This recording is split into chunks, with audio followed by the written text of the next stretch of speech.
Cosmo টিভির পক্ষ থেকে আপনাদেরকে স্বাগতম। শিরোনাম নিয়ে সাথে আছি আমি শারমিন আক্তার। ব্রাহ্মণবাড়িয়ায় প্রবীণ কল্যাণ পরিষদের আলোচনা সভা অনুষ্ঠিত। ব্রাহ্মণবাড়িয়া প্রতিনিধি।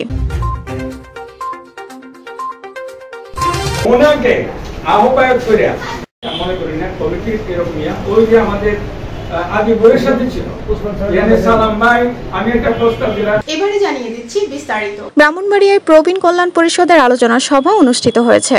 শনিবার রাতে শহরের ট্যাঙ্কের পাড়ে বিবাড়িয়া স্কুল মার্কেটে অবস্থিত অষ্টগ্রাম সমাজ কল্যাণ অফিসে এই আলোচনা সভাটি অনুষ্ঠিত হয়।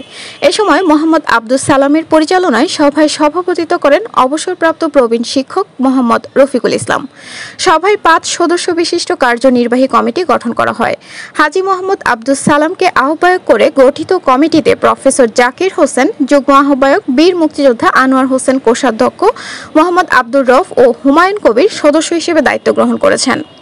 এতে আরও উপস্থিত ছিলেন পরিষদের সদস্য মোহাম্মদ ইস্কান্দার মিয়া, আব্দুর রউফ, বীর মুক্তিযোদ্ধা আনোয়ার হোসেন, বীর মুক্তিযোদ্ধা শামসুদ্দিন, বীর মুক্তিযোদ্ধা Tajul Islam, Humayun Kabir, professor Mohammad Zakir Hossain, professor Mohammad Tajul Islam, Mohammad Asrarun Nabi Mobarak, Mohammad Farid Ahmed, Mohammad Aminul Islam Bhuiyan, Mohammad Amir Hossain, Mohammad Abdul Kadir, Mohammad Tajul Islam Munshi, Mohammad Shahjahan, Mohammad Obaidullah Mridha, Mohammad Mozammel Haque, Mohammad AFM Nasimul Gani, advocate K M Shafiqur Rahman, advocate Nurul Afsar, A M Khaled Jahangir, Mohammad Abu Zaher, Abdur Rauf master, Osman Gani, Mohammad Morshed খান, ধন মিয়া, গোলবাবু সহ প্রমুখ।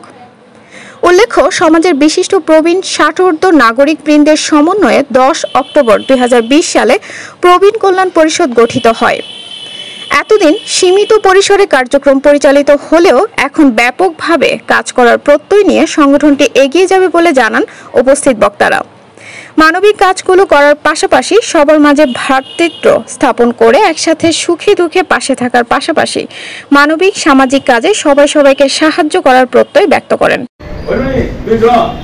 আর একজন যুগ্ম আহ্বায়ক সালাম ভাইয়ের সাথে সালাম ভাই দাগা মানুষ, উনি স্পোর্টসম্যান ছিল, ওনাকে আহ্বায়ক করে মনে করি না কমিটির এরকম ওই যে আমাদের আদি বইয়ের সাথে ছিল সালাম ভাই, আমি একটা প্রস্তাব দিলাম করতেছি। আমি কোনদিন মারা যাই, আমি মারা যাইব, আমার জানাজাটা আল্লাহর রাস্তে আপনারা সকালের কাছে, এটা একটা বিরাট সুযোগ। আমার জানাজাটা আপনারা ট্যাঙ্কের পাড়ে করাইয়া আমার লাশটা আমার দেশের বাড়িতে পাঠায়, এটা আমার একটা বিনীত অনুরোধ সকলের কাছে। কারণ একজনের কাছে করলে তো এটা বেশি নিয়ে, এটা একটা ব্যাপার।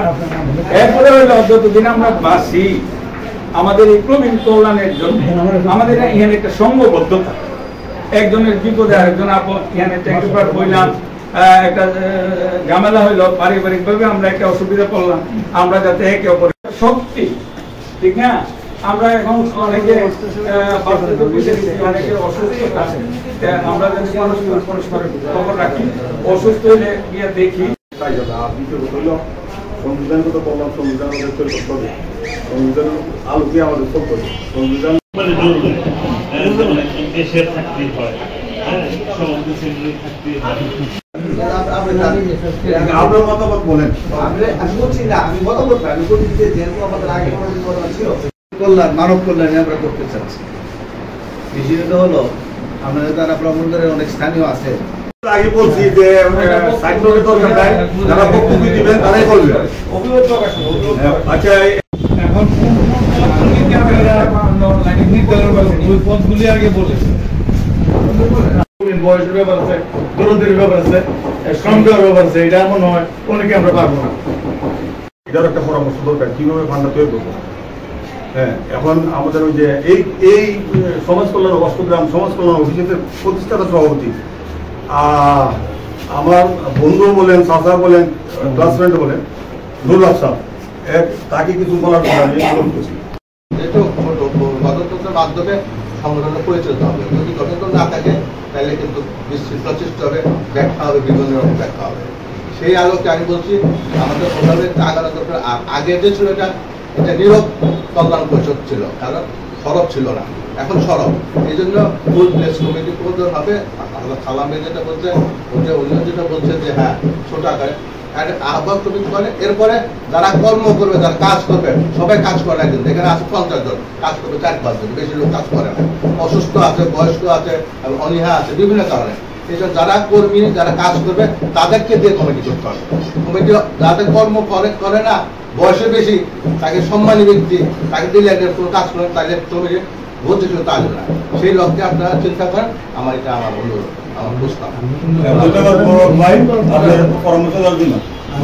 এরপর আমাদের উদ্দেশ্য আমাদের করে নেন এবং সাথে সাথে ফাইন্যান্সিয়াল একটা ব্যাপার থাকে, কারণ আপনাকে একটা ফান্ড অবশ্যই আপনাকে করতে হবে। তাহলে আমরা এটা প্রথম যে কোনো প্রতিষ্ঠান, যে কোনো সংঘের, যে কোনো সমিতি, প্রবীণ কল্যাণ সমিতির সম্মানিত সভাপতি, সমিতির সদস্যবৃন্দ, এখানে সালাম ভাই যে কথার প্রশ্ন আছে, মাঝি সারা গাও, সর্দার সারা গাও, মাঝি সারা নাও। এখানে একটা সর্দার লাগবে, একটু মাঝি লাগবে, বিদায় একটা সভাপতি, সেক্রেটারি, 4-5টা পদের একটা কমিটি আমরা পদে আমরা কমিটি করি। আমরা তো বেরির ফালের মতো বেরি এক বেড়া থাকতে রাগ করে থাকবো, এবার একজন বেড়া সরকার থাকতে বলি, আমার আপডে বা এর যদি আরো পরামর্শ থাকে বাইরে দিতে পারেন, উল্লেখলে বক্তব্য দিতে পারেন। কিন্তু আমি যদি একজনের পরে যাইতে হবে,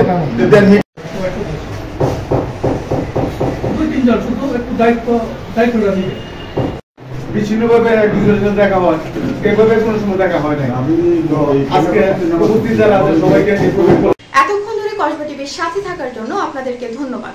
কসবা টিভিকে লাইক, শেয়ার এবং সাবস্ক্রাইব করে পাশে থাকুন। আল্লাহ হাফেজ।